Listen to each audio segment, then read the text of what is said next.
So part of us being efficient at dealing with logarithms is being able to convert from logarithmic form to exponential form. Okay, and at some point I would have shown you, this model where we have log base a of b is equal to x. This is what we would call logarithmic form, and in exponential form that would be a to the x equals b, right? So a few things that I've said before and I will continue to say, and you should write down in your notes.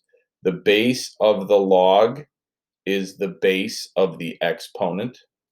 Okay, so the base of the log is the base of the exponent. I've said before that, and I'm just going to write it down because it's that important. Logarithms are exponents. Now, any work you've done with real world problems or word problems in the past, verbs of being like is and are, those stand for equals. So we're saying here this logarithm is x, right?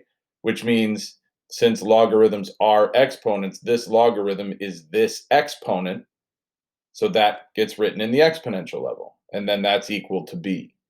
A different way of thinking about converting from logarithmic form to exponential form and vice versa is if you look at the two elements that are together over here, the a and the b, when I write this in exponential form, the a and the b are separated.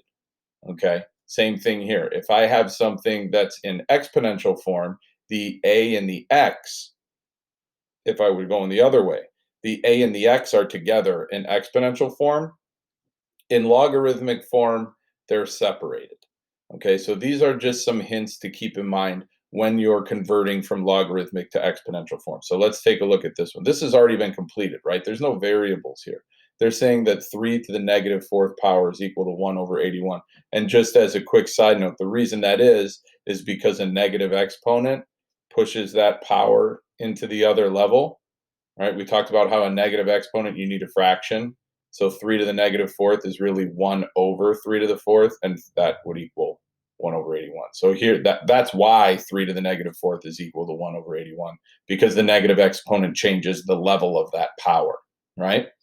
But to write logarithmic form and exponential form, first of all, we're going to need a logarithm, okay? The base of the exponent is the base of the log, and the two numbers that are together in one form are not together in the other. So I have to put the negative 4 on the other side, and then the 1 over 81 gets written in here.